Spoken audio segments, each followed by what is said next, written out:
Dale, léelo.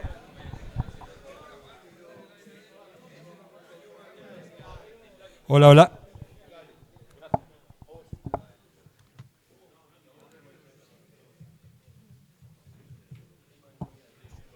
Hola, hola.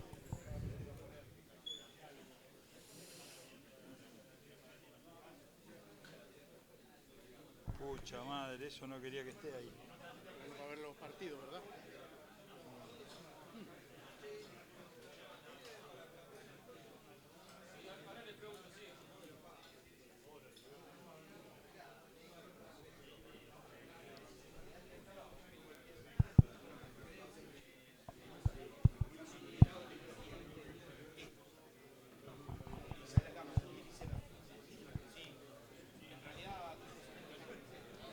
Eh, ¿Vas a poder ir rapidito, Manu? ¿Eh? Listo. Porque nos retrasamos un poco con... Bueno, gracias a todos por el tiempo que...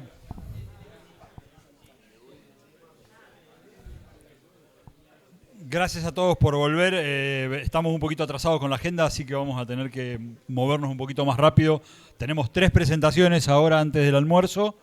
Y bueno, vamos a arrancar con Manuel, que nos va a mostrar un caso de inteligencia artificial aplicada a la confiabilidad.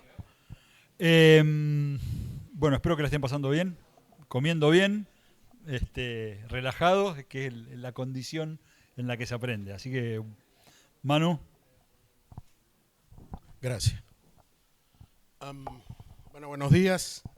Eh, Mi nombre es Manuel Navarro. Yo vengo de parte de la empresa Visionize, de la mano de nuestros aliados de Sudbau, aquí en la Argentina. Yo soy original de Venezuela, ya se dieron cuenta que no soy de aquí. Este, mm, ¿Qué tal?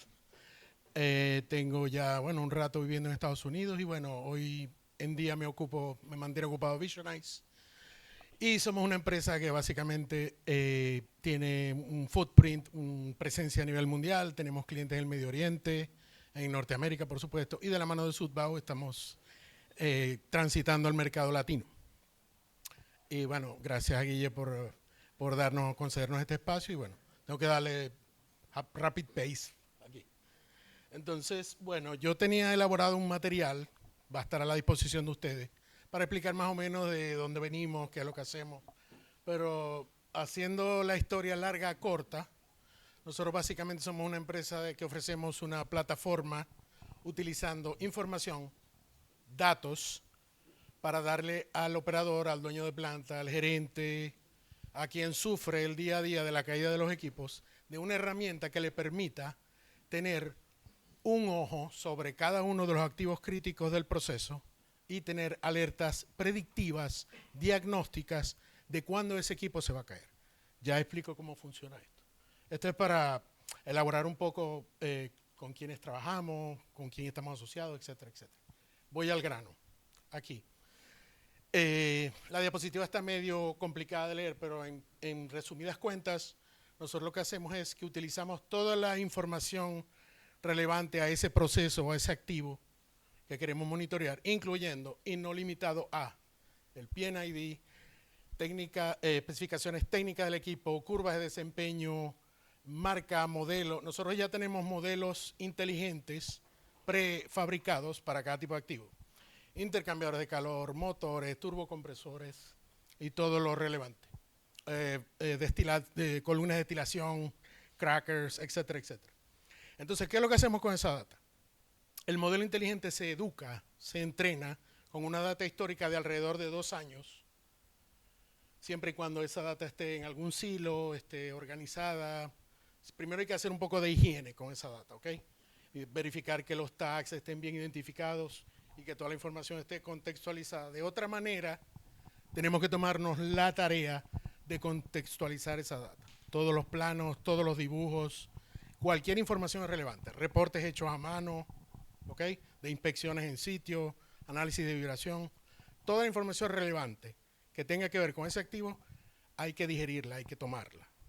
El modelo se educa y se entrena con eso y ofrece un dashboard, lo que llaman un tablero, donde le ofrece el estado de salud, como le llamamos nosotros, del equipo, donde se ofrece también un estudio estadístico de cuáles son los factores de mayor ponderación que van a derivar en esa caída de ese equipo antes de que suceda, en algunos casos con semanas de antelación. Ese es el dilema del gerente de mantenimiento, ese es el dilema del operador, que piensa que el equipo está bien y espera hacer una parada de planta en tantos meses para hacerle mantenimiento a ese equipo, sin saber en realidad lo que los datos les están diciendo. Porque es humanamente imposible leer, no sé, 150,000 tags por minuto y saber cómo está todo en tu planta. Hace 20 años eso era un chiste, pero hoy es tecnología comprobada en campo. Ya es posible, ya se hace. Y muchas de las empresas grandes están ya poniéndose a tono con esta iniciativa. Entonces yo lo que vengo a decir aquí básicamente es que ya no es un paradigma, ya no es una utopía, ya se puede hacer. Todo lo que hay que hacer es definir el marco de trabajo, establecer si tengo o no los datos y si voy en esa ruta, en ese camino, equipar a mis activos con los sensores que me van a ayudar a llegar a tener estas capacidades. ¿Ok? Algo muy importante es que nos podemos imaginar que esto es algo muy complicado de implementar. Pues no. La mayoría de las empresas como la donde yo trabajo tienen la habilidad de conectarse con cualquier sistema de negocio, sistema administrativo o gerencia de activos que estén utilizando, de cualquier marca, de cualquier empresa, porque eso es relativamente estándar hoy en día. Ahí ven algunos logos con los que yo trabajo, por dar un ejemplo. ¿Damos chance a preguntas o sigo con la tortura? Okay. Por lo menos aquí tienen una captura de lo que sería el tablero principal, vamos a suponer de este equipo, de que nos ocupa hoy en día. Tenemos un saludómetro, que es un reloj simplemente para decir de 0 a 100 cuán saludable está nuestro equipo. Tenemos una medición del factor salud a través del tiempo. Voy a poner el láser aquí. Ah, ok. Ah, bueno. Aquí tenemos ya el sistema inteligente, el asistente inteligente comienza a elucubrar y a dar sugerencias de qué es lo que le está llamando la atención, por así decirlo, y te lo empieza a señalizar. Aquí también él te establece una estimación predictiva del nivel de salud de ese equipo en términos de semanas. ¿Ok? Y aquí él, a medida de que lo que llamamos nosotros el score de anomalía va incrementándose, ese tiempo de vida útil restante del equipo va reduciéndose. Entonces esto lo que te da es la habilidad de implementar contingencias, de tomar acción, a veces con semanas de antelación. Puedes alterar el proceso en tiempo real para extender esa vida operativa de ese equipo y que te dé tiempo de tomar la contingencia, poner un sistema en paralelo para parar y hacerle mantenimiento, etcétera, etcétera. Y otro aspecto importante es que los subsistemas de ese equipo también tienen un reloj de salud cada uno. Y él te está diciendo que el más enfermito, que está en verde, está al 74%, está en vías de mejorar. Entonces, esos son tips que no mucha gente tiene el lujo de tener hoy en día, pero están a su disposición. Esta es una correlación directa entre lo que es el score de anomalía, que está arriba, versus el tiempo remanente antes de la falla total. De igual forma, te ofrece un análisis, una ponderación de los factores que tienen más influencia en ese evento que aún no ha sucedido, pero que va a ocurrir. ¿Cómo funciona esto? Muchos de ustedes utilizan relojes inteligentes para entrenar, donde se miden el oxígeno, las pulsaciones y ¿qué otra cosa? La temperatura. Si pudiéramos agarrar esa data a lo largo de 2 años y levantar lo que llamamos un patrón digital de comportamiento, un modelo digital puede comprender cómo funciona tu cuerpo. Inclusive tendría la habilidad de predecir la próxima vez que te va a dar una virosis o que te dio aquel dolor de barriga, dolor de cabeza. ¿Por qué? Porque la inteligencia artificial tiene la habilidad o ofrece la facilidad de analizar patrones no hace extrapolación lineal como la mayoría de los simuladores hacen. Él tiene la capacidad de identificar patrones de comportamiento de variables interactuando entre sí en tiempo real. Eso es lo que hablaban los compañeros de ustedes aquí, me parece súper interesante porque ese es parte del desafío de hoy en día. Es que yo tengo una calidad de data increíble, tengo una cantidad de datos impresionante que apenas puedo guardar con los hardware que tengo, pero no la puedo interpretar. No sé lo que me están diciendo los aparatos, no sé lo que me están diciendo los medidores, no tengo idea. Tengo que echar atrás, después que estoy en la parada de planta, tengo que abrir los archivos, sentarme con un equipo de especialistas, analizar qué fue lo que pasó y a encontrar algo que se llama el root cause analysis, que es la otra que nos parte la cabeza, que es la razón y la causa del evento. Esas son cosas que el asistente virtual hace instantáneamente por ti antes de que el evento suceda. ¿Ves?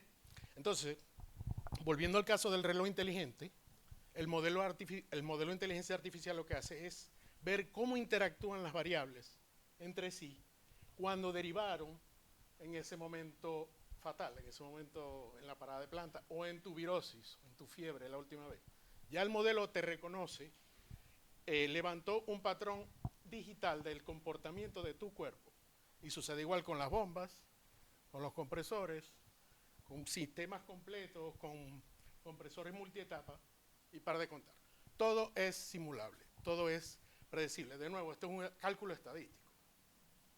Lo mejor que podemos hacer es el 99%. Es decir, 100, no, pero con 99% es bastante bueno.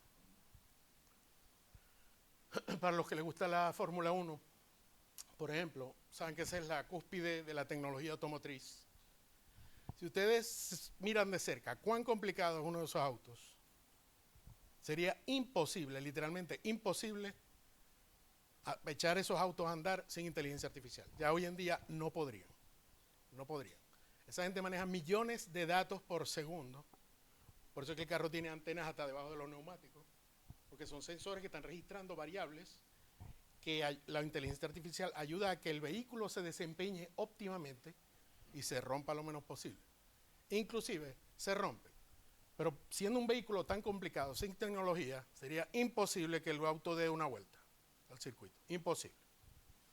Volviendo al ejemplo, ¿se acuerdan de que el asistente nos ayudó a descubrir el factor de mayor ponderación en el evento que se va a suceder? Yo tengo la opción acá de comparar con el score de anomalía y veo que hay una correlación directa. Aquí viene a jugar un factor que se llama el copiloto virtual.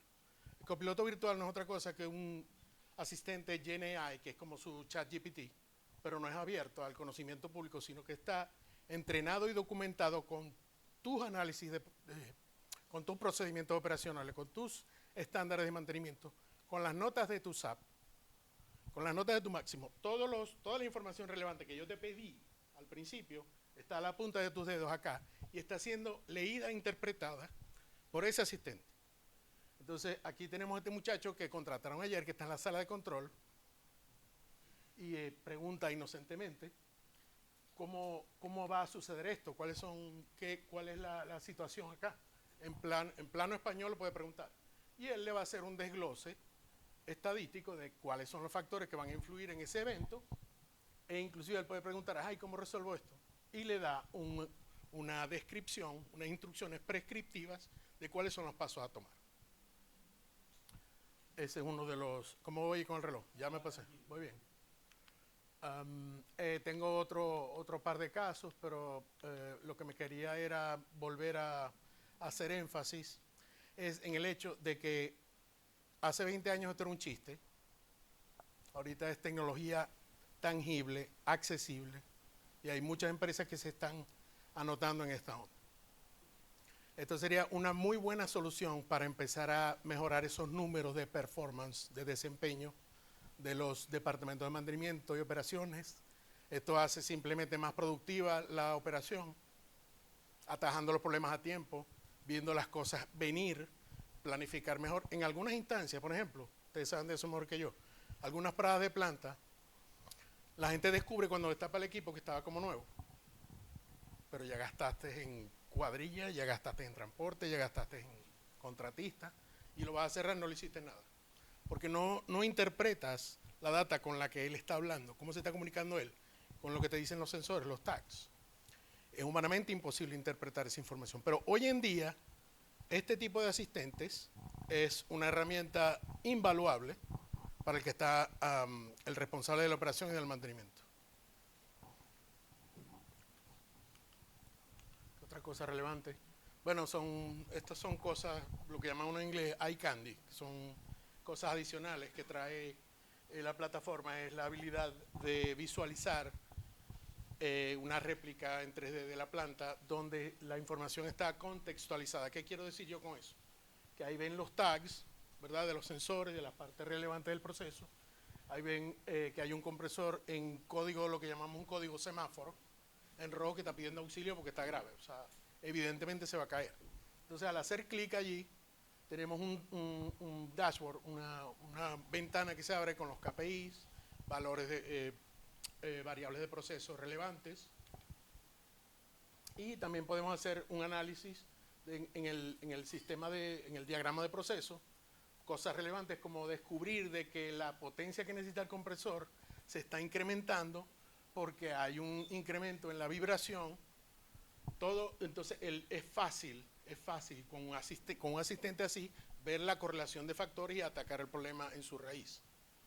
Todo esto es un análisis predictivo, nada de esto ha pasado aún. Entonces eso lo hace doblemente valioso. Aquí vemos correlación entre eficiencia versus aumento en temperatura de salida en el sistema de enfriamiento. Una correlación directa entre disminución de eficiencia con disminución de temperatura. O sea, ahí también te ofrece matrices de correlación de variables cuando están directa o indirectamente correlacionadas.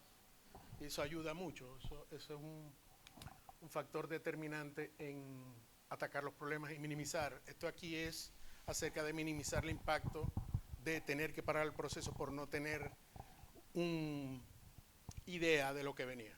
Hay que acabar con eso. Y en esta época, con la tecnología que hay hoy en día, es posible predecir caída de equipos. Manuel, una pregunta, a ver si entiendo. Dos preguntas. Primero, ¿esto es aplicable a una planta entera o a un pedacito de una planta o de un equipo? El cielo es el límite. No, pero está bien, pero digo. Es materialmente posible y se ha hecho. Pero digo, ¿se puede empezar con un equipo que haya problemas y decimos arrancamos con este equipo para ver cómo? Sí, por supuesto. Y para hacer pruebas pruebas de concepto. De concepto Claro. de la tecnología. Es irrelevante para nuestra oportunidad hoy, pero ese es el business approach de la empresa. Es primero enfocarnos en un segmento del proceso o en un activo crítico que sea de interés, de modo que el deployment o la implementación se haga rápido. Estoy hablando de un par de semanas. Levantar lo que es el modelo digital y entrenarlo. Dar una licencia de un mes para que el cliente haga un test drive, una prueba, y cuando ven el valor añadido se montan en el bus y hablan de escalamiento, hasta a veces a niveles corporativos. Ok, esa era una pregunta. Y la segunda, esto me imagino que es una plataforma donde los datos hay que levantarlos y mandarlos, se cargan en algún lugar y esto se ve todo por web, ¿no? Sí, Ok. sí, es un dashboard, todo está en la nube. Bueno, se puede hacer en locación a preferencia del cliente, si tiene el hardware y las capacidades, pues. Por lo menos en Arabia Saudita, por cuestiones políticas, ellos no cuelgan nada, todo está en premises, en sitio, pero tienen instalaciones dedicadas a almacenar ese tipo de datos. Ok, gracias. Sí. Bueno, eso cubre en buena parte lo que yo quería comunicar hoy. Y bueno, me someto al... Manuel, una pregunta, hablando y haciendo un link con lo de la cultura, ¿cuál es la respuesta de los panelistas cuando ven una herramienta como esta? Vieron la luz. Vieron la luz. En pocas palabras. No, fuera de chiste. Esto es un breakthrough, como se llama, un redescubrir de cómo administrar activos con mucha más potencia y mucha más sentido de pertenencia que antes. Porque vamos a estar claros, los procedimientos y los estándares de manejo de equipos están claros, están escritos y tienen mucho tiempo. Son válidos. Pero para la habilidad que teníamos en aquel tiempo de percibir y de detectar lo que sucedía en la planta. ¿Por qué? Porque eso solamente lo hacían los tipos que tenían 30 años trabajando ahí, que se les cayó el compresor 16 veces en su carrera. Y ellos saben por dónde viene, porque como suena, esos son los medios que tenemos nosotros los seres humanos. Por cómo suena, por cómo huele, porque aquello aguas abajo está temblando en manifold, yo sé lo que viene aquí arriba. Pero ya no. Y siempre andando, perfecto, sí, claro. Esa es la respuesta. Pero ¿qué pasa? Esa gente se va a jubilar, se va a ir y se pierde el conocimiento. ¿Por qué no poder retener ese conocimiento para las nuevas generaciones que van a llegar? Sí se puede. De hecho, una de las aplicaciones más populares de esta plataforma es entrenamiento, por varias razones. Porque puede simular en tiempo real situaciones desafiantes para ver si el criterio del nuevo aplica, si responde, si tiene conocimiento y criterio para afrontar una situación. Y no te estás metiendo con la planta. Estás simulando un escenario con variables reales que están sucediendo en este momento, ¿verdad? Eso es parte de lo que se llama el what if analysis, que también da otra aplicación, es maximizar la productividad de tu planta alterando variables de entrada, el feedstock, la dieta, lo que sea en lo que estés trabajando, y hacer que tu proceso sea más rentable, que salga más producto. ¿Sí? Perdón. Gracias.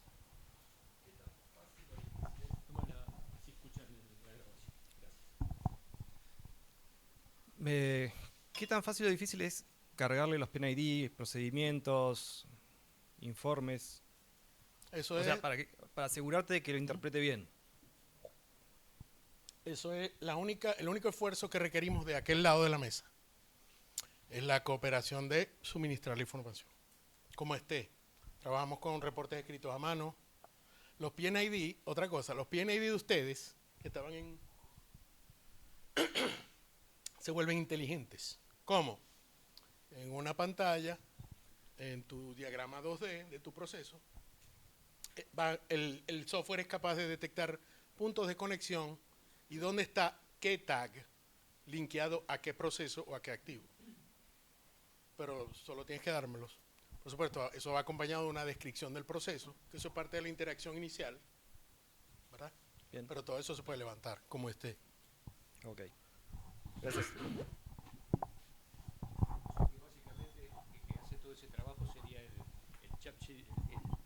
Básicamente sería el ChatGPT, digamos, a medida, que es el que está interpretando toda esa información, porque la mayoría de los modelos que andan dando vuelta en la industria ahora son gemelos digitales que tienen un monitoreo de condición, tienen un conjunto de datos, tienen patrones y te avisan por antelación cuando tenés un patrón que está desviando.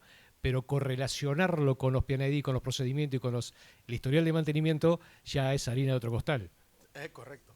Por eso yo comprendo cuando interactúo con prospectos, con clientes, que tienen reluctancia a digerir que un gemelo digital pueda hacer todas esas cosas, porque está mal utilizado el término.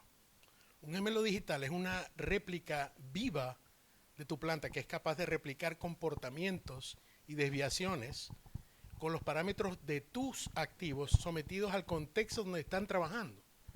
Porque tú compraste una, no sé, una turbina Hitachi, por decir algo, y trae su simulador de fábrica, una maravilla, pero simula, no recrea.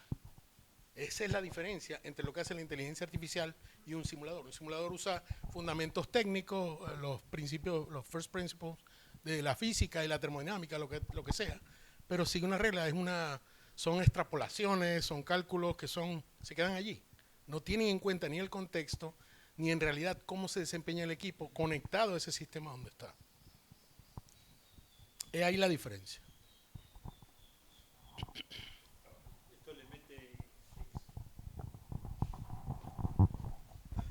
Esto como le mete experiencia, datos de campo reales. Literalmente, como dije al principio, Claro. parte de la educación del modelo es tomar data histórica. Como el ejemplo del reloj digital otra vez. El reloj el iWatch, no sé. De igual manera.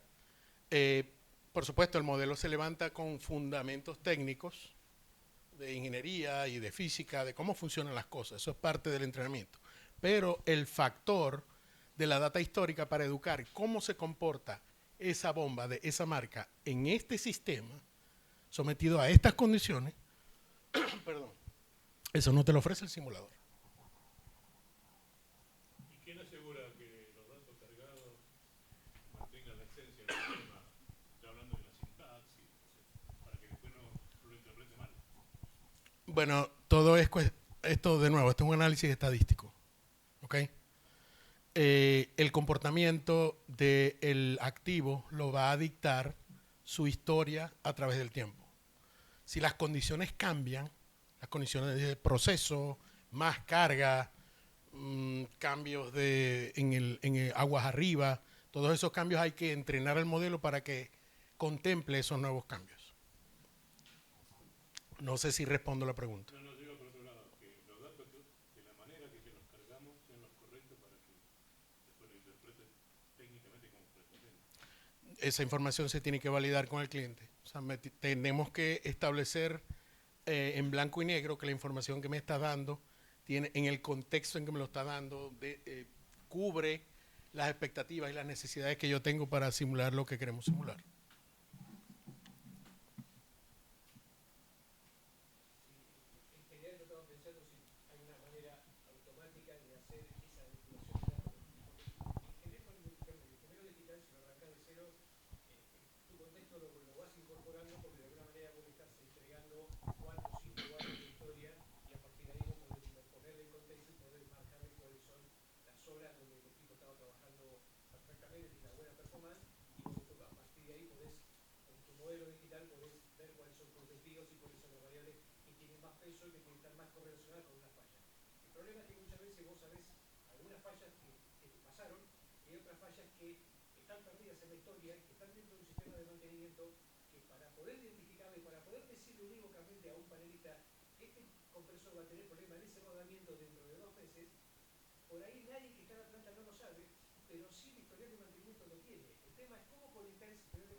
Buena pregunta. Eso en teoría yo puedo especular de que el modelo, si está entrenado por los últimos 2 años, pero hay información adicional vieja que sale a relucir, él es capaz de identificar aquel evento antiguo, por llamarlo de alguna manera, que está fuera del set de entrenamiento y lo va a adquirir como parte del entrenamiento.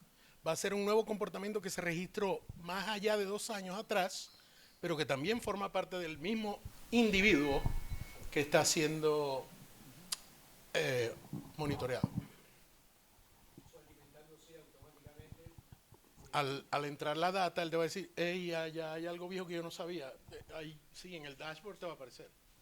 Y él va a identificar eso como una condición anómala porque siempre la fue, desde el día 1. Él la vio y comparando con estos 2 años de vida normal, con algunos saltos y algunos bajones, aquello también me parece normal y te lo va a señalar. Yo creo que no salió nada de lo que dije. No importa, Manuel, después lo repetís todo con no, sí, claro. No hay problema. Te dan y vas a... Con un vinito, ¿no? Con un vinito, claro. Sí, con un vinito. Bueno, ¿alguna otra pregunta para Manuel? Si no, durante el almuerzo van a tener tiempo para seguir hablando. Muy interesante, Manuel, y muchísimas gracias por la presentación. Y de nuevo, muchas gracias por acercarte hasta Sudamérica a hacer esta presentación. Me encanta venir a Buenos Aires, cada vez que puedo vengo. Bueno, así que muchas gracias. Bueno.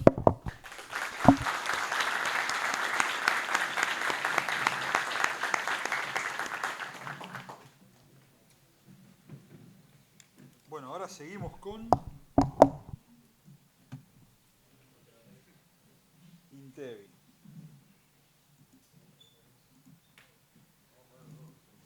Sí, habla con los dos. Dale. Agarre cada uno un micrófono, pruebe el dos. Hola. ¿Está? Bueno, uno de los dos tiene que ser el maestro de ceremonia y va pasando las hojas.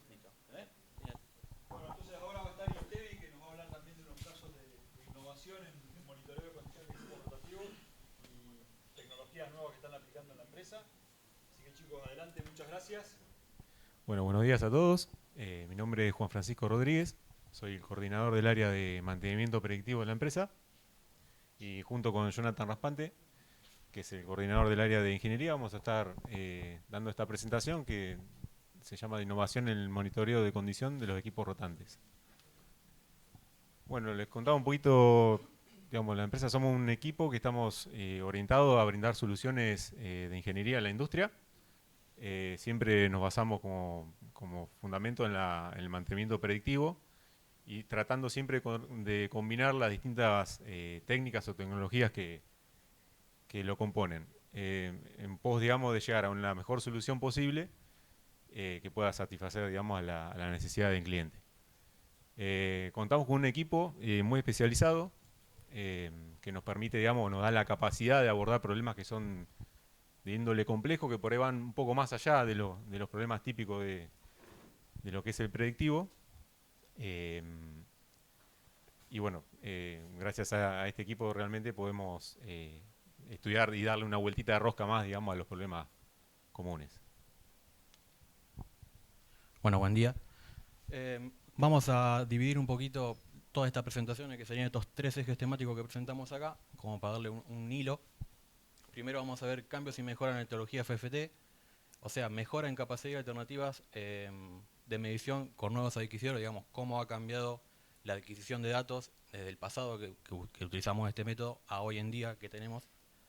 Incorporación e integración de nuevas tecnologías, o sea, de la competencia de tecnologías al analista que integra tecnologías, o sea, antes era muy común dar un diagnóstico en equipo utilizando una sola tecnología, ahora lo que utilizamos más, o sea, para dar un diagnóstico, es una combinación de varias tecnologías y tener un panorama más amplio de qué sucede con ese equipo.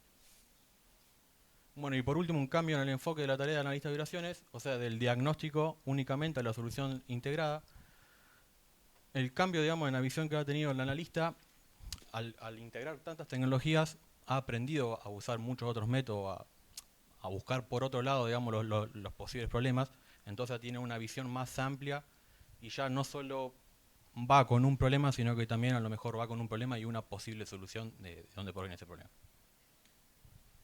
Bueno, contando un poquito de historia, digamos, acá tenemos algunos colectores un poco arcaicos hasta lo más moderno, digamos, que se utiliza hoy en día.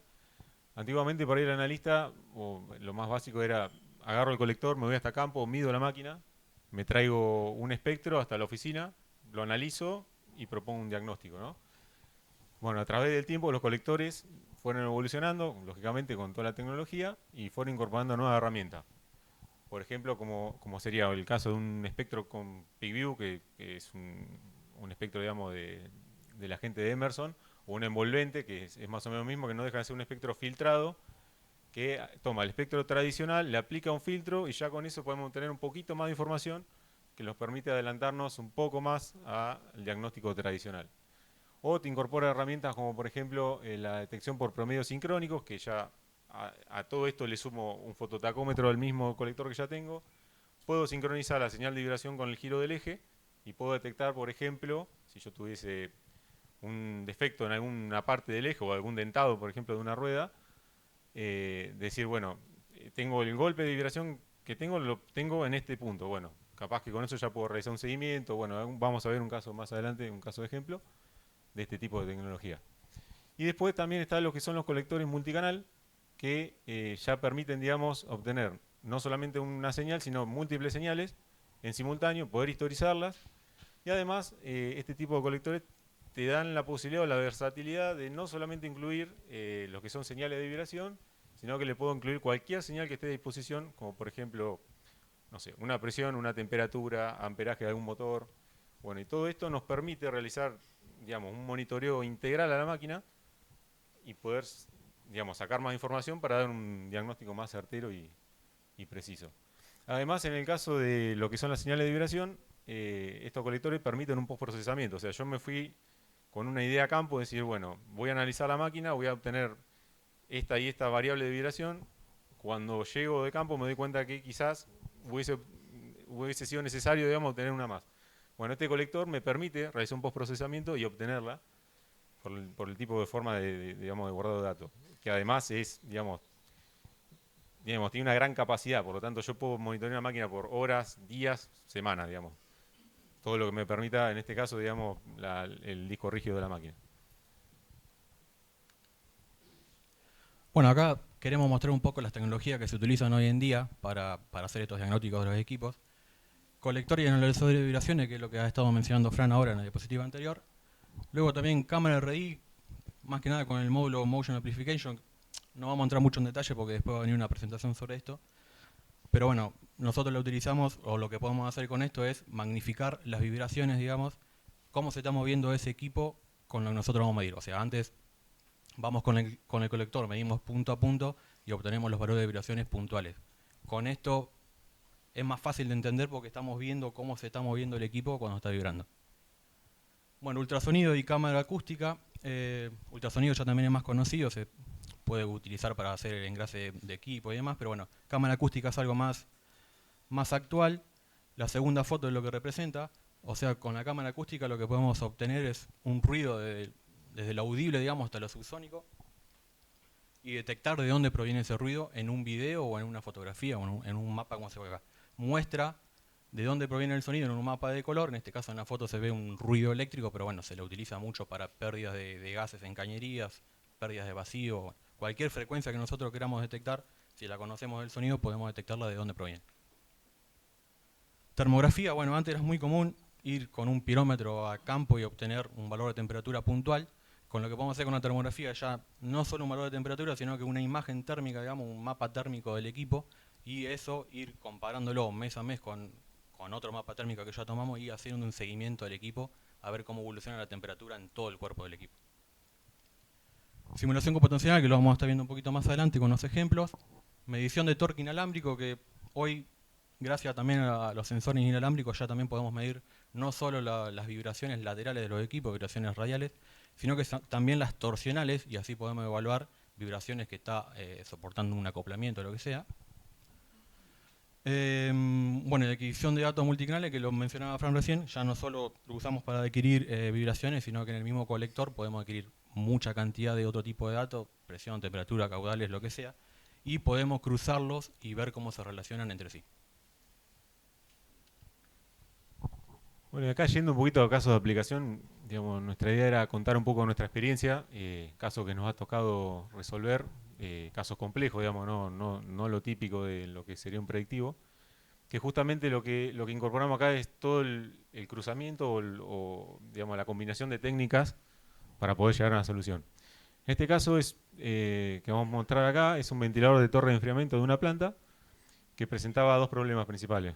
Lo principal era que se tiene una rotura de pala del ventilador de manera espontánea, y por otra parte que presentaba digamos, valores de vibración elevados y encima eran fluctuantes, que dejaban, digamos, el equipo fuera de funcionamiento porque los valores que establecía el fabricante eran más bajos. Bueno, este equipo en particular posee un variador de frecuencia, entonces pensamos qué alternativa con el equipamiento disponible que teníamos, la tecnología, qué podíamos utilizar, digamos, para resolverlo.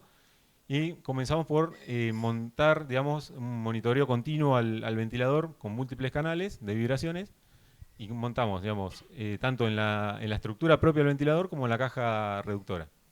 Bueno, y digamos, aprovechando que este equipo tenía variador de frecuencia, realizamos un rampeo de RPMs, partiendo de las más bajas hacia las más altas, y detectamos que a partir de las 1360 RPM de entrada, del eje de entrada, el ventilador se tornaba muy inestable y aumentaba las vibraciones considerablemente.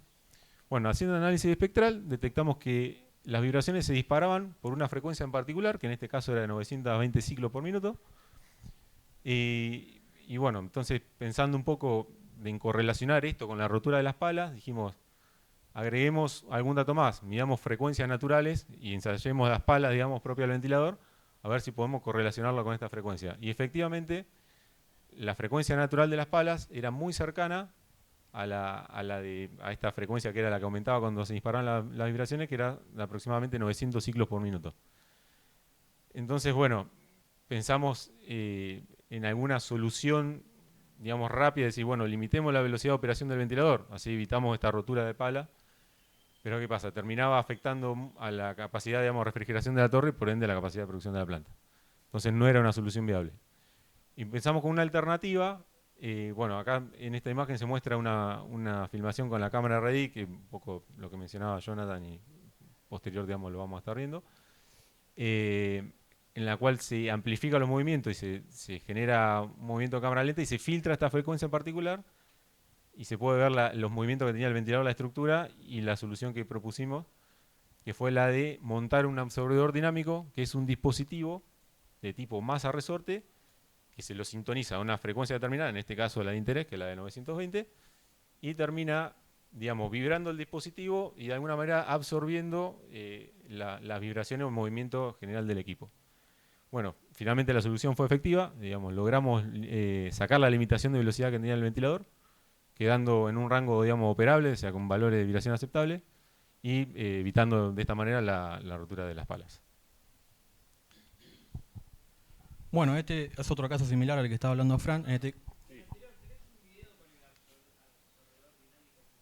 Es eso que se muestra en la imagen. Sí, perdóname, no lo especifiqué. Sí, ahí se puede ver la caja reductora y de este lado ese es el absorbedor. Fíjense que se ve, digamos, que se mueve en contrafase. Digamos, la caja sube mientras las masas del absorbedor bajan y así, digamos. Contrarrestan la fuerza, Claro. digamos, y bajan las vibraciones. Exactamente. Termina, digamos, disipando la energía del...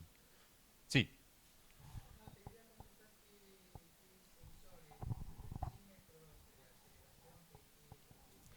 Los sensores que utilizamos en este caso, en realidad la mayoría de nuestros monitoreos son acelerómetros. Acelerómetros de distintas sensibilidades, dependiendo del caso. En este caso son acelerómetros de 100. Acá utilizamos un equipo multicanal de 8 canales. O sea que instrumentamos la caja, entre caja y estructura, con 8 sensores de vibración, digamos. Sí.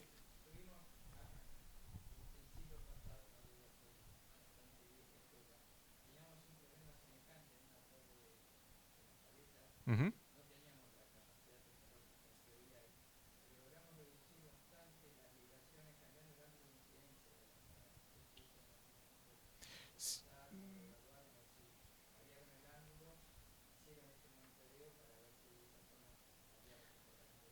Sí, en este caso se hizo esa prueba que es más que válida. Lo que sucedía es que, digamos, la capacidad de enfriamiento de la torre era muy limitada. Si nosotros reducíamos más el ángulo, nosotros en este caso no, porque no es nuestro equipo, digamos, planta reducía el ángulo de palas, no se llegaba a la capacidad deseada de enfriamiento, por lo tanto no era útil tampoco. Así como tampoco lo fue, digamos, reducir la velocidad de enfriamiento del ventilador, porque tampoco llega a la capacidad, digamos. Pero sí, es algo que se probó a hacer. Bueno, en este caso, por ahí no lo mencioné para no explayarme tanto, pero en realidad el problema general de este ventilador era estructural, digamos, no era un problema mecánico, propio así de la caja o de la alineación o cualquier tipo de problema mecánico, sino que era algo estructural del conjunto de la torre completa. Y como rigidizarlo, digamos, era o cambiar la rigidez, o sea, o la frecuencia natural del conjunto completo era muy complejo. Este tipo de soluciones de absorbedores son buenas porque terminan siendo económicas frente a semejante inversión o reforma y efectiva. Así. ¿Cuántos paneles tenía esta torre? 2. No, la otra torre, la del celda de al lado, no tenía este problema.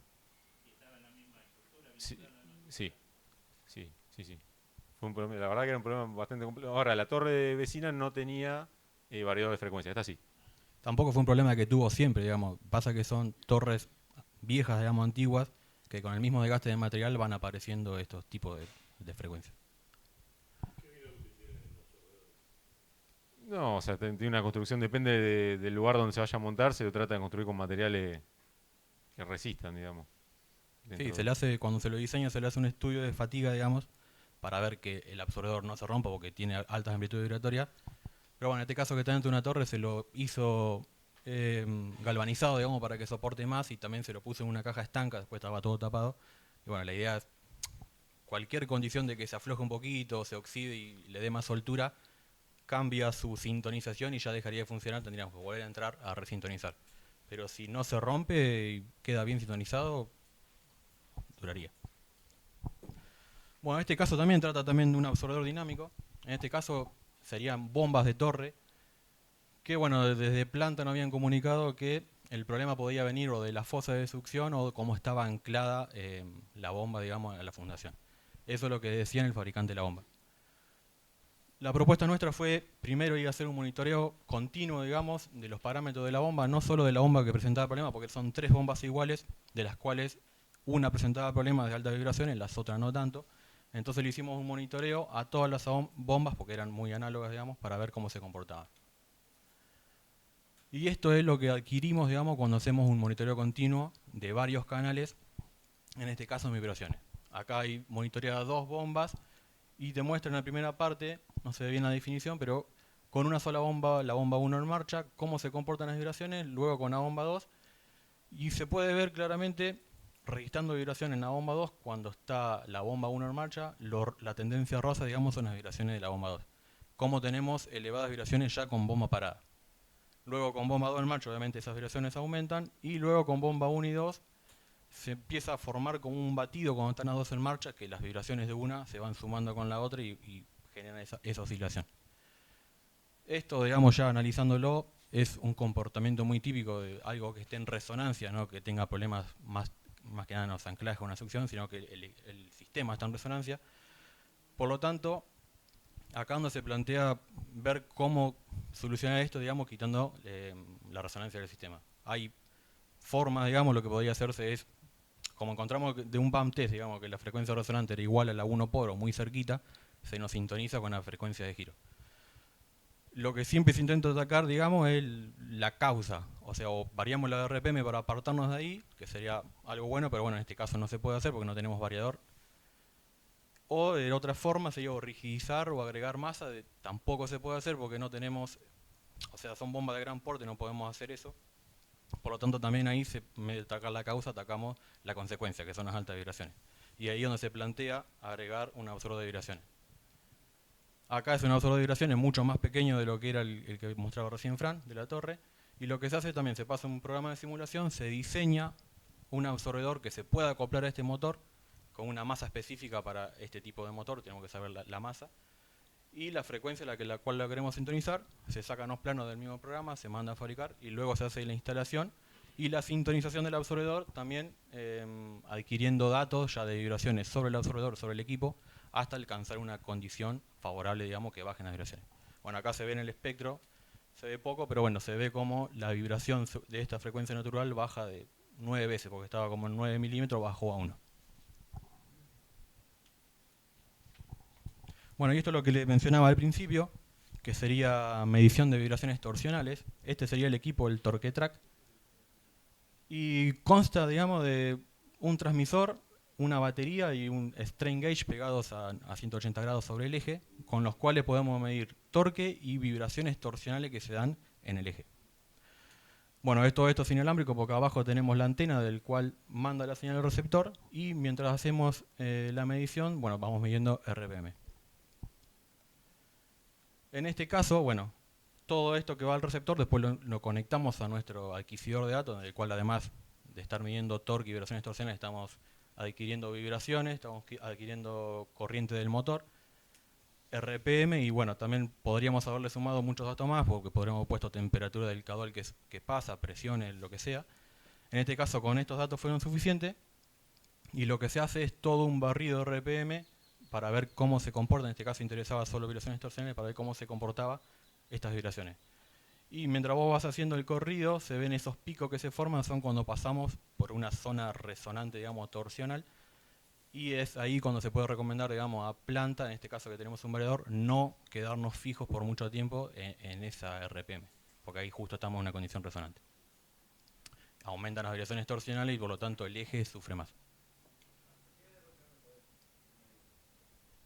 Con el fototacómetro hasta la que queramos. Eso no te lo va a dar la strain gauge porque la strain gauge lo único que te mide... Sí. Bueno, te lo va a dar... Todo el sistema de eje está agarrado con cintas. Vas a tener cierta RPM que no creo que aguante de más la cinta y se va a cortar. Pero bueno, estas cintas vienen con fibras resistentes, así que no sé hasta cuánta RPM puede aguantar, pero calculo que son bastantes. En este caso son 1500 vueltas. Dale. Bueno, en este caso ya no nos queda mucho. Este caso lo va a explicar seguramente más adelante, pero podemos inspeccionar el acople a través de la cámara de RDI, en el cual podemos ver las láminas con el equipo en marcha como para tener un seguimiento del acople, ya que cuando rompe una o dos láminas es muy poco probable que lo hagamos en vibración, entonces nos podemos anticipar mirándolo con este módulo. Bueno, este es otro soplante el cual tenía vibraciones elevadas y se fisuraba la voluta, en el cual acá lo que propusimos, debido a que es un soplante crítico, no se podía parar para hacer pruebas sobre el soplante, por lo tanto se hace un modelo digital como para trabajar sobre ese modelo y proponer soluciones en el modelo que luego iban a ser llevadas a planta. Pero bueno, cuando hacemos el modelo, el cual también se encontraba en resonancia, tenemos que asegurarnos que ese modelo responde a lo que sucedía en la realidad. Bueno, acá también utilizamos la cámara de RDI, comparando el modo de vibración que nosotros encontramos con lo que estábamos filmando en la realidad. Y ahí se puede ver cómo la deformación del skid no se aprecia mucho, pero es muy similar a la que tenemos en la realidad, y las vibraciones del motor, bueno, son parecidas. Acá lo que se hace es trabajar sobre el modelo digital, poniendo refuerzos en partes estratégicas, digamos, del skid, y reformando algunos apoyos. Y cuando vemos que responde bien sobre ese modelo, lo pasamos a la realidad, y bueno, ahí después no estamos totalmente seguros que va a funcionar, pero bueno, en este caso terminan funcionando. Bueno, este otro caso, acá ya involucra un poquito de análisis de falla de material. En este caso se rompían bulones de una amasadora de polímero, el cual se sabía que se rompía por fatiga, ya eran los mejores bulones que se le podían poner y el mayor tamaño que podía admitir. Por lo tanto, se nos pide para ver si podíamos encontrar una solución. Este caso es algo estático porque pasa polímero por dentro, pero no tenemos un motor que esté acoplado acá. Por lo tanto, lo que propusimos nosotros es lo mismo, filmar con RDI para ver cómo se movía, y al ver ese movimiento alternante, medimos vibración entre las tapas de la amasadora para ver cuántos estaban enlongando los esparros, digamos, o los bulones por esa oscilación. Con eso y con los valores de torque conocidos de que apretaban la tapa, según lo que decía el fabricante, se hace una simulación también y se encuentra que los bulones alcanzaban, digamos, su límite de fatiga por esta oscilación que tenía la máquina, que obviamente era mayor a lo que dice el fabricante porque se trabaja a mayor capacidad de lo que dice el fabricante. Bueno, entonces lo que se hizo acá fue como un proceso inverso. Como no podemos bajar carga a la máquina porque sería pérdida de producción, eso lo dejamos como una constante, y lo que hacemos es trabajar sobre el valor de torque o precarga que tenían los bulones para ver hasta qué punto lo podíamos bajar para que no se produzca fuga de materiales, pero que cuando tengamos esta carga alternante sumada no nos rompa por fatiga. Bueno, alcanzamos un valor de torque y una solución muy económica porque esto pasaba cada 3 o 4 meses una parada de planta. Bueno, con esto simplemente dándole menos torque se solucionó y los bulones no se cortaron más. Por eso que está bueno también meter un poquito de lo que es simulación en lo que es el mantenimiento diario. Bueno, este caso es un caso de aplicación de la herramienta que mencioné en el comienzo, que sería la de uso de promedio sincrónico. Este caso es una caja reductora de gran porte, en este caso una inversora, que en una dispensación de dentado se encuentra que uno de los dientes tenía una falla prematura. Entonces, bueno, lógicamente en ese momento no se podía intervenir, no existía repuesto. Entonces, bueno, busquemos de qué manera podemos realizar un monitoreo como para asegurar que esto continúe en marcha y de una manera dentro de todo segura, o por lo menos para ir teniendo un preaviso de cómo va evolucionando. Bueno, decidimos utilizar el promedio sincrónico, entonces le pegamos una cinta reflectiva al eje en una posición conocida, con ayuda de un fototacómetro en un equipo multicanal. También ingresamos la variable de giro del eje y las vibraciones de la reductora. En este caso utilizamos la forma de onda como análisis porque es la que mejor nos muestra los impactos por vuelta, y ahí, como se puede ver en la imagen, bueno, ahí son 2 vueltas del eje, y se puede ver claramente el impacto cuando el diente pasa por el engrane, ¿no? De esta manera nos permitió ir, digamos, siguiendo la evolución semana a semana. Esto se realizó un seguimiento semanal, hasta tanto, bueno, llegó la ventana de tiempo adecuada y se pudo realizar la intervención.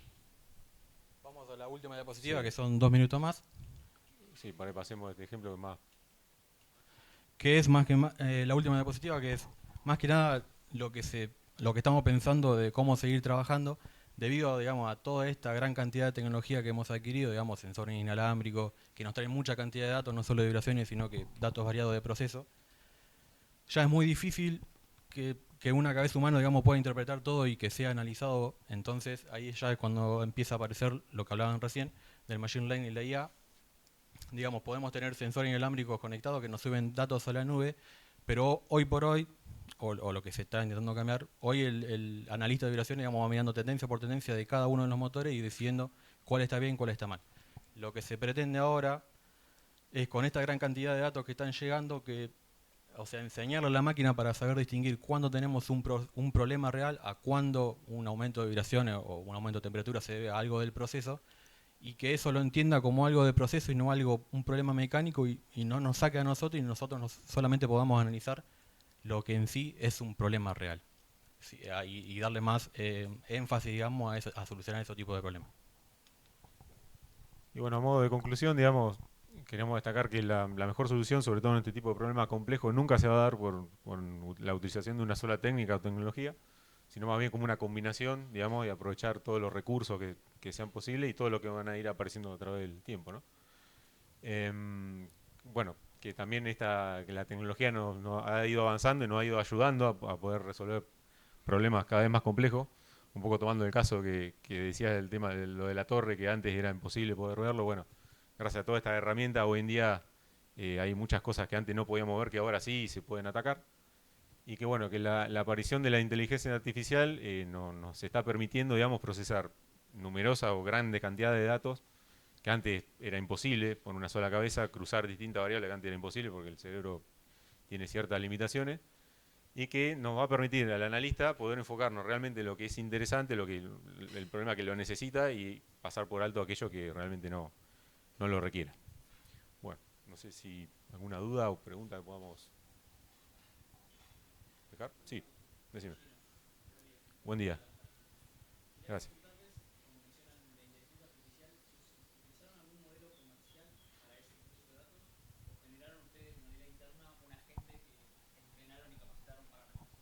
No, por eso le decía ahora, es algo que estamos intentando incorporar. Hemos usado programas como Python como para procesar mucha cantidad de datos, que era uno de los ejemplos que pasé, pero aún no estamos con la IA integrada, digamos, como para que nos ayude a analizar los datos, por eso es una visión más hacia dónde estamos yendo por la gran cantidad de datos que nos están entrando y no podemos procesar.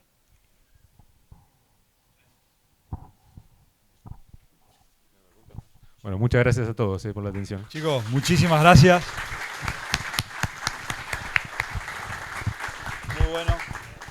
Muy bueno, ¿eh? La verdad que ha ido avanzando muchísimo la empresa y la tecnología asociada al monitoreo de condición. Bueno, ahora viene Walter, que nos va a hablar un poco de lubricación y de los análisis de falla de lubricación. Quería hacerles un comentario para que lo tengan en cuenta durante el mediodía. Ahí hay instalada una cámara RDI de la empresa GAMT, que están por acá. Durante el mediodía pueden ir a hacer alguna experiencia mirándola o preguntando. Está ahí un poco de esas amplificaciones que veíamos en las imágenes de la presentación de Intevi. Bueno, ahí hay una cámara, así que si quieren, se pueden acercar a verla. Walter.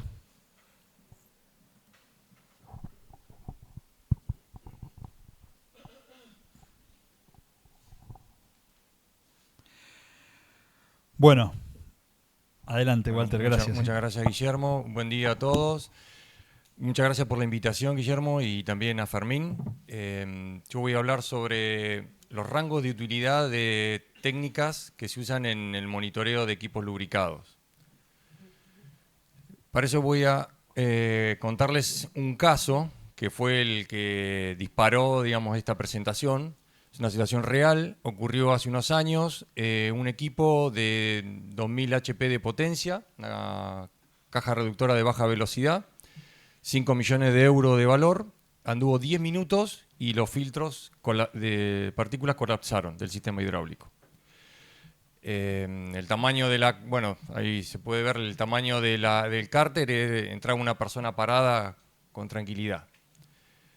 Cuando se abre la tapa de inspección se ve que había partículas sobre las paredes y en el fondo también había unas partículas que eran de tamaño macroscópico. O sea, la levantabas con la mano.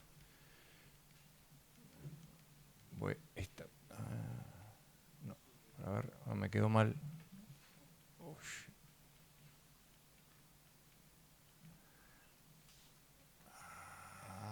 Me falta una. Ok. No. Me falta una ahí. Ok. El punto es este. Nos junta el jefe de planta en una sala de reunión y dice, bueno, yo necesito saber de dónde vinieron estas partículas. Porque si fueron de nuestro sistema de lubricación, era una centralina de 1200 litros, aceite PAO, de lo mejor que hay en el mercado. Si fueron nuestras o si estas partículas vinieron en la caja o se generaron. 10 minutos de funcionamiento es muy raro que haya generado la misma máquina, pero ¿de dónde vinieron? Porque no es lo mismo. Es decir, si vinieron de nuestro lado, la culpa es nuestra. Como el equipo todavía no estaba entregado, la limpieza de la partícula y el lucro cesante se le podía imputar al fabricante. Entonces, el jefe de planta quería saber de dónde vinieron estas partículas. Y el que suministra el lubricante dice, primera propuesta, yo tomé una muestra de aceite y la mandé a Estados Unidos, en 15 días vamos a tener la respuesta y nos van a dar el índice PQ. Imagínense que el alemán en 15 días está en Ibiza tomando sol, o sea, la respuesta no puede tardar 15 días en tener la respuesta. Y además, lo que él proponía es el índice PQ. Índice PQ. Ahora les voy a mostrar qué es lo que mide el índice PQ. Y el jefe de planta estaba súper contento, estaba con una sonrisa en medio de la situación, pero estaba con una sonrisa porque él había puesto a su chofer una muestra de lubricante en la puerta del laboratorio 8:30 de la mañana en Buenos Aires y ese laboratorio le iba a dar el código ISO 4406. ¿Sirven el código ISO y el índice PQ si yo tengo partículas que se agarran con la mano? ¿Me sirve para algo? Entonces ahí me di cuenta que tenemos un gran problema entre tener técnicas y saber cuándo esas técnicas son útiles para un determinado momento, una determinada situación, ¿sí? Acá la clave era saber de dónde vinieron las partículas. ¿Sirve el código ISO, el índice PQ para esto? Bueno, de los análisis de lubricantes hay como 3 grupos. Uno que tiene que ver con las propiedades físicas, la viscosidad, el índice de viscosidad, el color, el punto flash. Otro que tiene que ver con la contaminación y degradación, es decir, si se contaminó con agua, qué nivel de agua tiene el lubricante, la reducción del paquete de aditivos, el número ácido, son contaminación y degradación. Y también hay un grupo que tiene que ver con las partículas de desgaste, que es los análisis de metales. No solo las partículas de desgaste, sino también todos los sólidos que estén contaminantes generados por desgaste o contaminantes externos. Y también cuentan como metales los aditivos. Un equipo lubricado tiene básicamente 3 etapas. La primera, que es una etapa en la que se llama running in o asentamiento, y en donde es esperable que vos tengas una mayor concentración de generación de partículas. Una segunda etapa, que se llama régimen estacionario o steady state, que esperamos que sea lo más prolongada posible, que es en la que el equipo genera un número de partículas, una cantidad de partículas que es lo normal para el funcionamiento del equipo, ¿sí?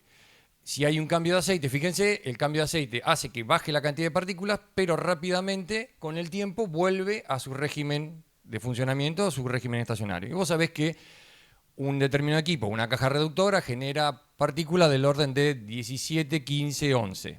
Y así funciona. Cuando hay un cambio de tendencia en esa generación de partículas, ahí hay una alarma, o sea, algo está pasando. ¿Sí? Y se dispara la tercera etapa, que sería la falla mecánica. Bueno, las curvas tienen diferentes formas si yo la mido por análisis ferrográfico o si yo la hago por espectrometría, ¿no? Son 2 técnicas diferentes. Bueno, esto perdón, me lo voy a pasar rápido porque no me va a dar el tiempo. Entonces, a partir de la toma de una muestra, yo disparo diferentes tipos de acciones. Una es el código ISO 4406, que es un código que tiene 3 números que nos indica el nivel de contaminantes sólidos que tiene una muestra de aceite y es por mililitro. O sea que eso es para una centralina que tiene 20 litros como para una que tiene 2000. Es exactamente lo mismo. El código ISO es por mililitro. Sale a partir de un ábaco y es partículas de entre 4 y 6 micrones, el primer número, entre 6 y 14, el segundo número, y entre más de 14, el tercero. Es decir, que me clasifica, el código ISO me clasifica el nivel de contaminación que tengo por tamaño de partículas, en 3 grupos de tamaño de partículas. Acá se ve un ejemplo real, se tomó código de limpieza ISO 4406, y se empiezan a disparar. Ahí el valor crítico es el amarillo, el valor de peligro y el crítico ya es el rojo, y el equipo ya estaba dando valores muy altos de código. Tenía 20, 17, 13, ya era muy alto. Entonces ahí se dispara una acción. Algo está pasando, es un cambio de tendencia. Acá se ve una membrana que tiene un código ISO de 20, 17, 15. Es una foto de una membrana porque el código ISO se hace con la norma 4407, que ese es el procedimiento para obtener el código ISO 4406. Lo que consiste el 4407 es una membrana que está cuadrillada, que tiene un nivel de porosidad. Yo tomo una muestra de lubricante diluida con éter de petróleo y la hago pasar, haciendo vacío por debajo, hago pasar toda la muestra diluida de aceite a través de la membrana.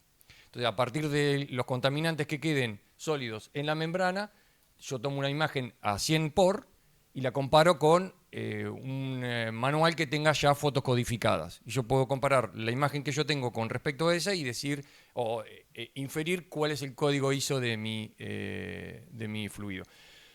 De todas formas, hoy por hoy se usan medidores láser, nosotros tenemos uno, la mayoría de las empresas que brindan este servicio no usan fotocodificadas, sino que tienen un equipo que mide específicamente con un contador láser las partículas. Pero lo que puede hacer el código ISO 4406 es ir viendo y haciendo un seguimiento de rutina de cuál es el estado de contaminantes sólidos de mi fluido, de mi aceite. Pero entran todos los contaminantes, los externos y los que se generan por desgaste. No hay una discriminación. Es un análisis de rutina. Por eso, el código ISO que quería tener el gerente, el jefe de planta, de su caja reductora en la que se agarraban con las manos la partícula, no te iba a decir nada. Yo levanté la mano y le dije, bueno, no espere más, yo le puedo decir cuál va a ser el número. No lo va a poder medir de la cantidad de partículas que tiene, es muy alto. Pero eso no le va a decir de dónde vienen las partículas, solo le va a decir que tiene mucha contaminación. Eso ya lo sabemos si la agarramos con la mano la partícula. ¿Está bien? Entonces, el código ISO 4406 es un análisis de rutina para hacer un seguimiento y evaluar en qué momento hay un cambio de tendencia. Otra técnica que se usa mucho, es básica, es elemental, es la espectrometría. También de esa muestra de aceite se toma una pequeña cantidad del lubricante, se la diluye en un solvente especial y se la pasa a través del equipo por un nebulizador, se genera una niebla y un plasma, que es la llama que está ahí arriba, la vaporiza. Y después hay una serie de autoacopladores que van discretizando en ese espectro de luz que se generó, van tomando diferentes partes de ese espectro y comparan con un patrón interno el nivel de contaminantes hasta 22 elementos, el nivel de contaminantes que haya, metales, por ejemplo, hierro, cromo, molibdeno, silicio, cobre, aluminio, lo compara y te dice cuáles elementos están presentes y en qué cantidad, en el orden de las ppm. Este es un ICP, el ICP tiene más sensibilidad y toma más cantidad de elementos, pero tiene la desventaja que toma todas las partículas que se vaporizan son de 5 micrones o menos. ¿Sí?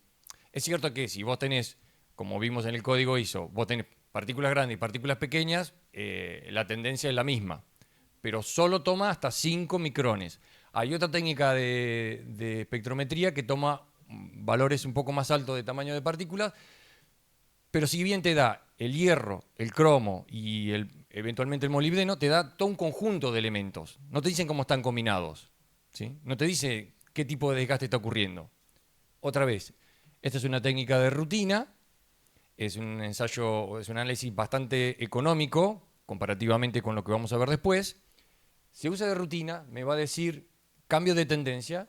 Cuando yo acá le estoy mostrando un gráfico de hierro en un equipo, situación real, el valor umbral está en 80 ppm, el equipo está generando 9, 10, 8, 7, o sea, esta es una situación del régimen estacionario, no hay cambio de tendencia. Si yo supero las 80, se debería disparar una acción.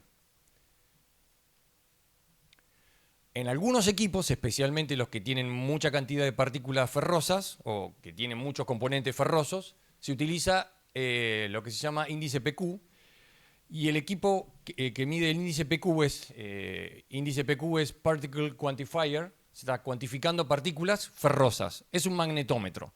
Yo tengo un imán y cuando yo pongo la muestra del lubricante en el equipo de índice PQ, lo que va a hacer es ocurrir una distorsión del campo magnético.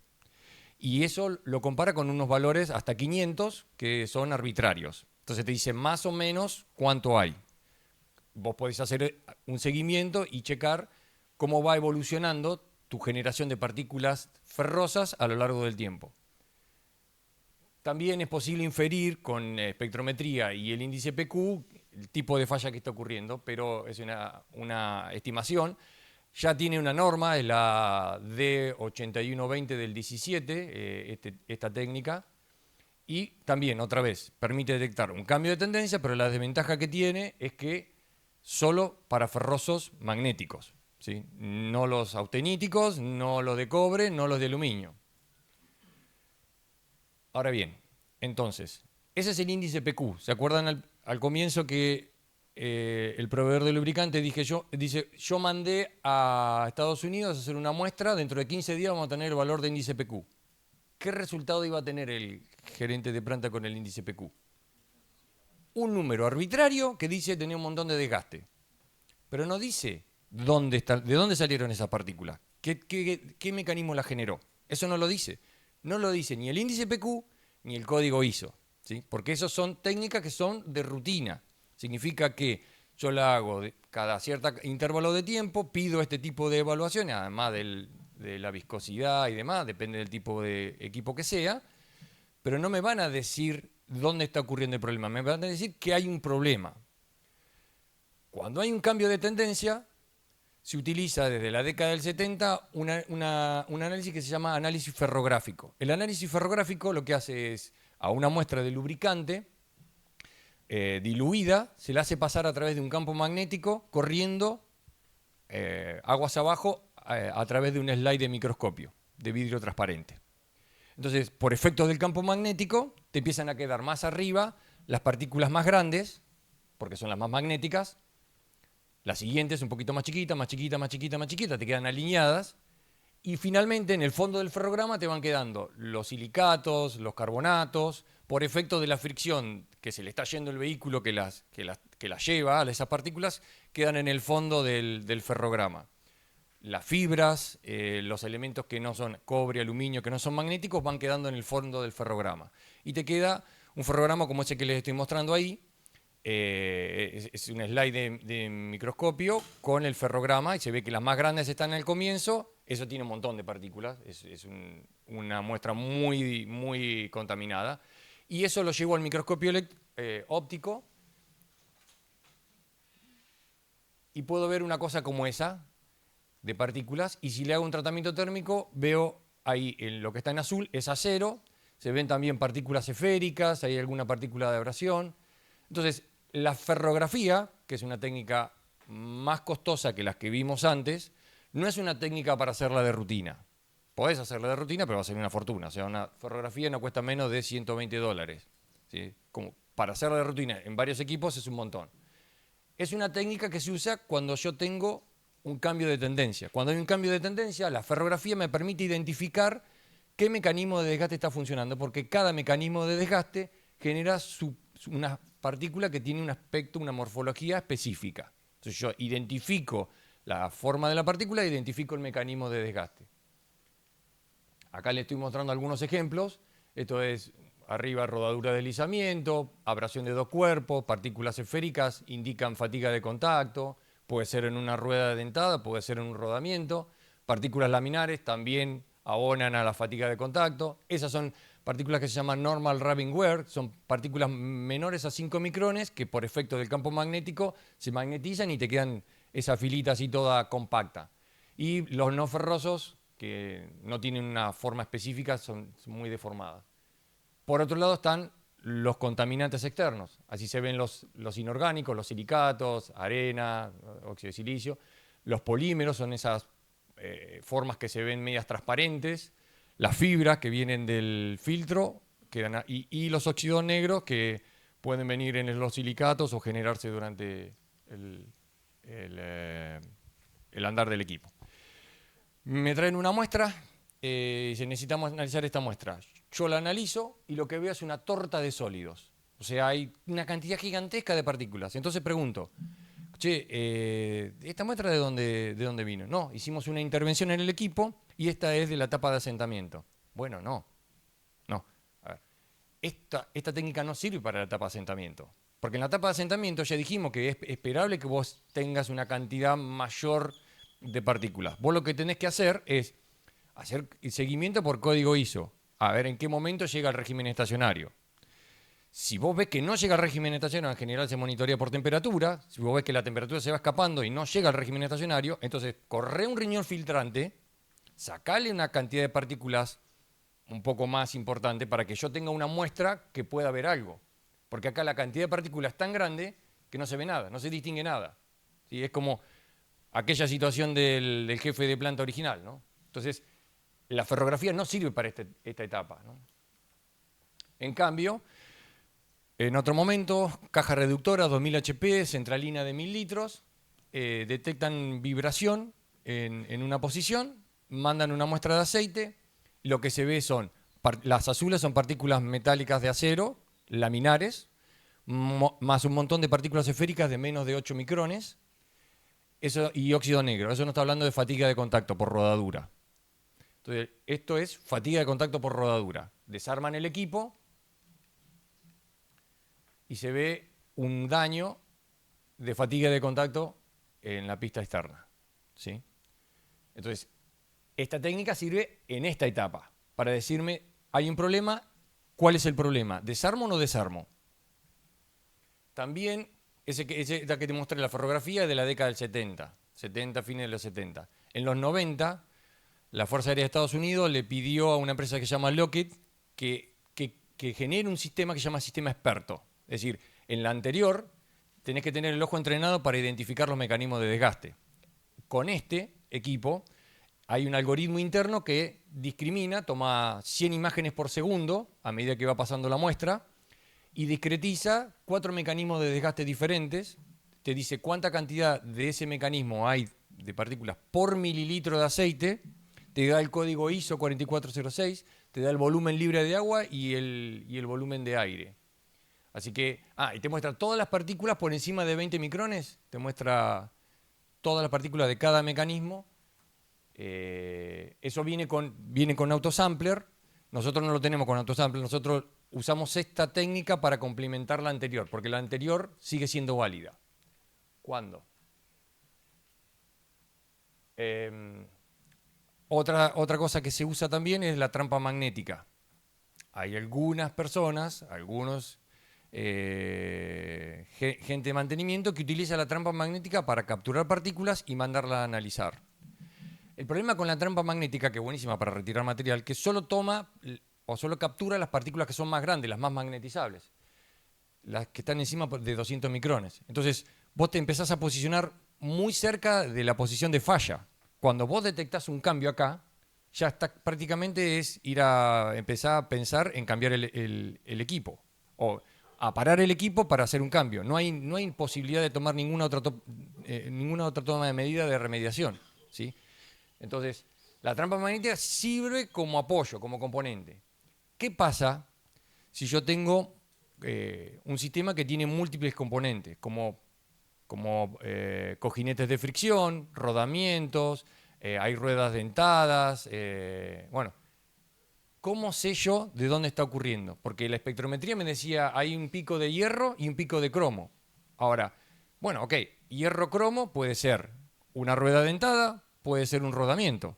¿Cómo identifico yo en qué posición están? No se le puede decir en una turbina a la gente de mantenimiento hay que desarmar los 8 cojinetes. No, tenés que decirle cuál cojinete hay que desarmar. Y para hacer eso, entonces, se toman diferentes puntos de muestreo. Hay unos que son muestreos primarios y otros que son muestreos secundarios. Es decir, cuando se detecta un problema, va sobre ese cojinete y se toma una muestra de aceite y se manda a analizar.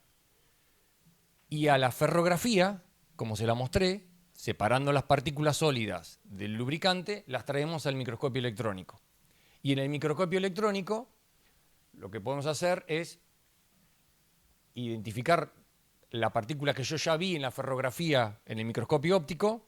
Yo le digo al operador del microscopio electrónico, quiero que veas estas partículas que están en la entrada, que tienen esta forma específica.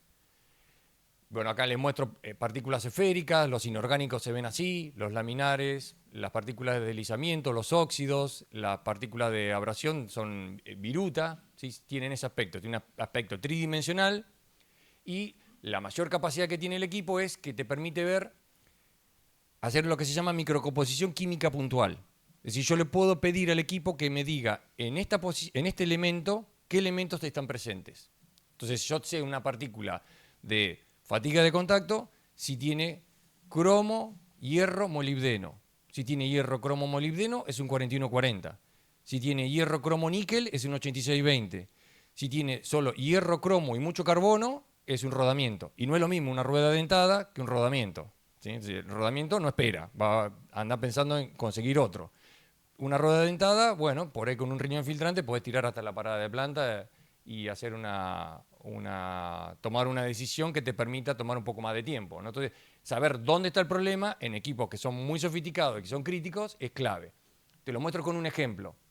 Esto es un equipo, es un compresor. Lo tengo acá. Es un compresor de 1490 HP, 552 litros de centralina. Hay un evento térmico, se dispara la temperatura. Y cuando hacen el código ISO, ven que hay un aumento. Ya estaba en 19, 16, 14, que era alto. Cuando ocurre el evento térmico, se va a 20, 18, 15. Es un problema. Entonces, hacemos una ferrografía. La ferrografía no salió muy bien. La verdad que no quedó muy bien, pero a los efectos prácticos sirvió. La parte de los ferrosos en la entrada, se ven que hay algunos ferrosos con bastante temperatura, y en la parte final, como te dije, ahí están los no magnéticos. Cobre, aluminio, no tienen una orientación direccionada porque no conducen el campo magnético, entonces es lo que te queda esos restos de residuos que están ahí atrás. La llevamos al microscopio electrónico, y esto es lo que te contaba. En el microscopio electrónico le podemos decir, en una de los detectores, decime, en esta ventana, ¿dónde ves hierro? Decime, en esta ventana, ¿dónde ves cromo? Decime, en esta ventana, ¿dónde ves? Lo primero corres eso que se llama espectro, y en el espectro vos identificás los picos de lo que está viendo. Y entonces abrís la ventana, que se llama mapeo, aquellas ventanas, y le decís, en esa ventana, decime dónde ves cada cosa. Entonces vos ves específicamente qué partículas tienen hierro, cromo, molibdeno de esa ventana. Y vas a esa ventana y le picás encima. Y esto es lo que se vio en la parte, esa es la parte de entrada, esta es la parte final.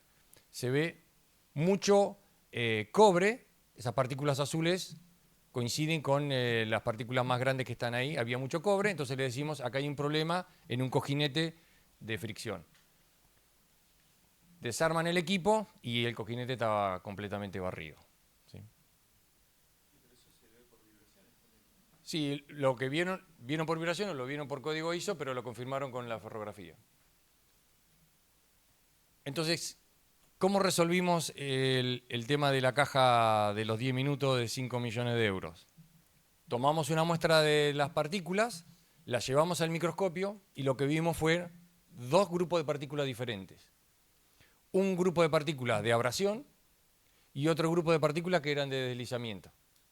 Las partículas de abrasión fueron porque el fabricante puso unos sensores que le pidió el propietario adicional, hicieron los agujeros y nunca la limpiaron. Pero además, después cuando la desarmaron, descubrieron que teníamos razón, había un collarín arriba que había quedado fuera de huelgo, y entonces además de la de abrasión, producto de los agujeros, también se descubrió que había un problema de deslizamiento de contacto. Durante esos 10 minutos se generaron una serie de partículas. Así que abrasión por arranque, deslizamiento con microscopía óptica y identificación, fundición de hierro. Así que esto con código ISO o con índice PQ no lo ibas a saber, ¿sí? No hay manera de saberlo. Entonces hay equipos en los que con espectrometría y código ISO es suficiente porque el equipo es sencillo, no me representa mucha criticidad, entonces no voy a invertir en una técnica más sofisticada, pero hay situaciones en las que yo necesito saber dónde estoy parado, qué decisión tengo que tomar, en la que se requiere adquirir una muestra y hacer un análisis un poco más exhaustivo.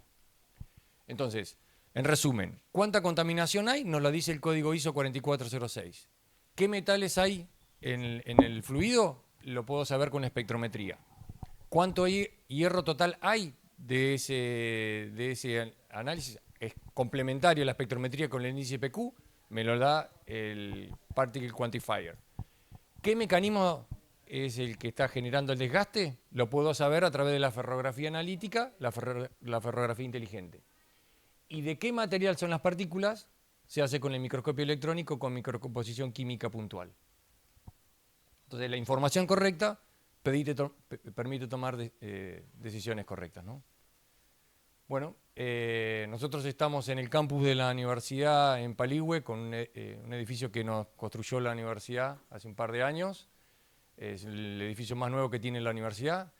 Y trajimos adicionalmente para mostrarles, ahora Germán y Matías van a armar, estamos haciendo escaneo láser para control metrológico, y hicimos un desarrollo junto con la gente de Ciencias de la Computación, que es capacitación en la técnica de toma de muestra y análisis de la muestra de lubricante con lentes de realidad virtual. Entonces, desarrollamos un software que es inmersivo, se siente como si estuvieras en planta, en el que vos tenés que identificar cuál es el punto en el que vas a tomar una muestra. Vas con los lentes, con el joystick, tomás la muestra, la etiquetás, la mandás a analizar, te va a aparecer el resultado, eso va a un pizarrón y tenés que ir chequeando con la temperatura, la presión, los resultados que te dio el análisis lubricante, qué decisión vas a tomar. Sí. Siguiente etapa, ¿a dónde voy a tomar? ¿Dónde encuentro dónde puede estar mi problema? Y son 8 situaciones diferentes en las que cada vez que empezás una nueva no la elegís. Aparece una situación nueva, puede ser que sea la reductora, puede ser que sea la bomba, puede ser que sea el filtro, ¿no? Entonces, tenemos para compartir ambas cosas. Los lentes de realidad virtual, uno lo va a usar, los otros van a mirar qué es lo que está haciendo el que lo está usando. Pero bueno, en nuestra primera versión esperamos agregarle algunos componentes más. Por ahora es una caja reductora, esperamos hacerlo sobre turbina y sobre un motor de combustión estacionario, pero bueno, es lo que tenemos para mostrarle y compartir. Así que muchas gracias por tu tiempo. Walter, muchas gracias.